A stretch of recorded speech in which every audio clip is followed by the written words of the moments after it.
آقا علیہ السلام نے فرمایا اولاد پیدا ہو تو اچھا نام رکھو، 7ویں دن اس کا عقیقہ کرو ہو سکے تو،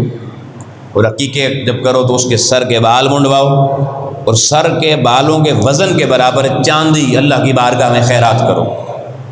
یعنی چاندی یا اس چاندی کے برابر جو روپیہ بنتا ہے وہ خیرات کر دو، تاکہ اس کے اوپر جو شر والی طاقتیں ہیں وہ اس بچے کو اپنی حصار میں نہ لے سکیں۔ آپ کا بچہ ہر طرح کی، وہ کہتے ہیں نا جی، کوئی جن نہ چمٹ جائے، کوئی سایہ نہ ہو جائے،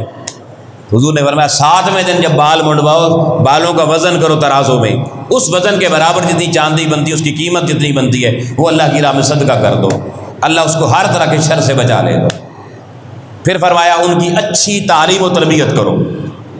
اس کے بعد تعلیم و تربیت کی ذمہ داری ابھی اساتذہ کی نہیں لگائی، والدین کی لگائی۔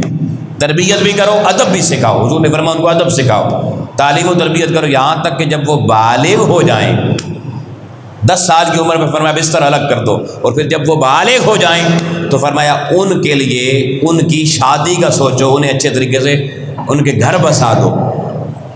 اب یہاں مشکات شریف کی وہ حدیث، صرف اس کا جملہ آپ کو دینا چاہتا ہوں، اس پہ سوچئے گا۔ حضور نے فرمایا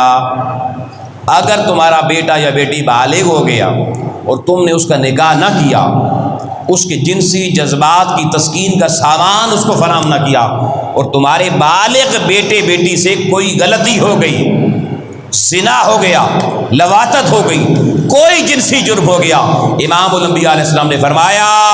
قیامت کو اللہ کی بارگاہ میں جہاں اس جرم کی اس بچے کو سزا ملے گی، ساتھ اس کے باپ کو بھی سزا ملے گی، ماں کو نہیں کہا، ابا جی کو سزا ملے گی۔ اب وہ کہتے ہیں نا، کرے کوئی بھگتے کوئی، جرم بچے کا ہے، بچی کا ہے، پکڑا خدا کی بارگاہ میں بچہ اور باپ دونوں ہو جائیں گے، گرفتار دونوں ہوں گے، مجرم دونوں بنیں گے۔ ہم کیا جی تعلیم دے رہے ہیں جی، ابھی گھر نہیں بنا جی،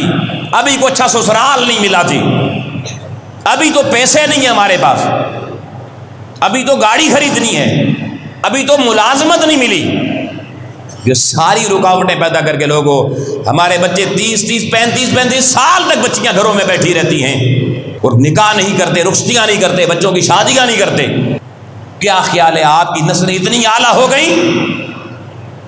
کہ 20 سال والے ہوتے ہوئے ہو گئے وہ گناہ نہیں کریں گے؟ یہ آپ کا خیال غلط ہے۔ آپ یہ کہیں کہ سامن کی بارشیں بھی ہو رہی ہیں، دریاؤں میں طغیانی بھی آ گئی ہے، اور لیکن جی دریا کی کیا مجال میری زمین کو بہا دے؟ دریا کے کنارے آپ کی زمین ہے، کیا خیال ہے دریا دیکھے گا یہ ملک صاحب کی زمین ہے، یہ راجہ صاحب کی زمین ہے، یہ نمبردار صاحب کی زمین ہے، مجھے ادھر نہیں جانا؟ دریا جب جوش مارتے ہیں تو لوگوں وہ پھر نہ پہاڑ دیکھتے ہیں، نہ وہ کوئی سبزہ دیکھتے ہیں، نہ کوئی آپ کی لگی ہوئی گندم اناج اور چاول دیکھتے ہیں، جو کچھ آتا ہے بہا کے لے جاتے ہیں۔ انسانی وجود کے اندر بھی لوگوں دریا بہ رہے ہیں، جنسی دریا، مادی دریا، شیطانی دریا بھی بہ رہے ہیں،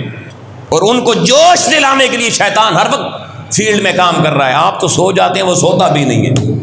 اس کو نیند بھی نہیں آتی۔ مت سمجھو بالغ اولادیں تمہاری بچی ہوئی ہیں، وقت نہیں، میں آپ کو تجرباتی طور پہ بتاتا، آپ چیک کر سکتے ہیں آپ کا کون سا بچہ بچا ہوا ہے، نہیں ہے محفوظ نسلیں۔ بدکاری گھر گھر پھیل چکی ہے، جہاں والدین اپنے فرائض میں غفلت برت رہے ہیں۔ اس لیے لوگوں ہاتھ جوڑ کے کہتا ہوں، اگر اپنی نسلوں کو بچانا چاہتے ہو،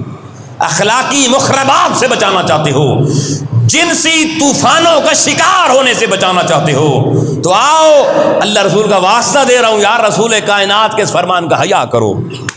بالغ ہو گئے ان کو نکاح کر دو، رازق تم نہیں اللہ ہے، کوشش کرنا تمہارا کام ہے، ورنہ پتہ نہیں کتنے گناہ اولاد کے جو تمہیں نہیں پتہ چلے قیامت کو تمہارے گلے میں پڑ جائیں گے، اور شاید اولاد کے کیے ہوئے گناہوں کی وجہ سے ساری زندگی تہجد پڑھنے والا بابا بھی جہنم کے رخ میں جا رہا ہو۔ تمہاری تہجد اتنی اہم نہیں ہے جتنی اولاد کی شادی تمہارے لیے اہم ہے۔ اس کی تہجد نہ پڑھنے سے بندہ گناہ گار نہیں ہوتا، مگر بالغ اولاد غلطی کر دے تو باپ گناہ گار ہوتا ہے۔ اب فیصلہ کرے کون سا کام پہلے کرنا ہے۔ تو اللہ کی بارگاہ میں دعا ہے، مالک و مولا،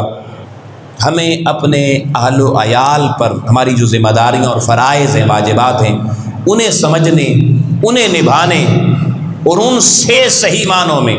ان سے صحیح معنوں میں کامیاب و کامران ہونے کی توفیقات نصیب فرمائے۔ وآخر دعوانا ان الحمدللہ رب العالمین۔